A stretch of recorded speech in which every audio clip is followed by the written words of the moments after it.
तुलसीदास अपनी पत्नी रत्नावली से बहुत प्रेम करते थे। एक बार रत्नावली अपने मायके गई। तुलसीदास से रहा नहीं गया। उस रात भारी बारिश थी। रत्नावली का घर नदी के उस पार गांव में था। तुलसीदास पत्नी से मिलने के लिए बारिश में निकल पड़े। नदी के पास कोई नाव नहीं थी। तब उनको वहां किनारे पर एक बहती लाश दिखाई दी। तुलसीदास ने उस लाश पर बैठकर जैसे तैसे नदी पार की। पत्नी के घर पर पहुंचकर दरवाजा खटखटाया, लेकिन दरवाजा नहीं खुला। पत्नी दूसरी मंजिल पर सोती थी, इसलिए घर के पीछे जाकर ऊपर चढ़ने का रास्ता देखने लगे। घर के पीछे उनको एक मोटी रस्सी दिखाई दी। वो उस रस्सी से चढ़कर ऊपर आ गए और सीधा पत्नी के कमरे में पहुंचे। पत्नी ने हड़बड़ा गई और बोली, इतनी रात बारिश में और वो भी ऊपर, आप कैसे आए? तुलसीदास बोले, रस्सी पकड़कर। पत्नी ने देखा रस्सी नहीं, सांप था।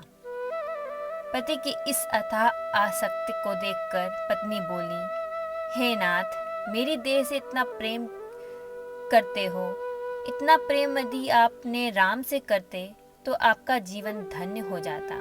पत्नी की ये बात तुलसीदास के हृदय में उतर गई। उसी समय तुलसीदास घर से निकल गए और चित्रकूट में एक कुटिया बनाकर रहने लगे। जिसके बाद तुलसीदास जी को भगवान राम और हनुमान जी का साक्षात्कार हुआ और भक्ति भाव में तुलसीदास जी ने रामचरितमानस, संकट मोचन हनुमान चालीसा आदि अनेक ग्रंथों की रचना की। तो जीवन की दिशा बदलने के लिए एक वाक्य, एक शब्द और एक व्यक्ति ही काफ़ी होता है। जीवन में आगे बढ़ने के लिए यदि कोई मौका आए तो उसको हासिल कर लेना चाहिए, उसे वैसे ही जाने नहीं देना चाहिए। कहा जाता है एक सफल व्यक्ति के पीछे एक औरत का हाथ होता है, और तुलसीदास जी के साथ भी ऐसा ही था। उनको तुलसी से तुलसीदास बनाने में उनकी पत्नी का ही योगदान था।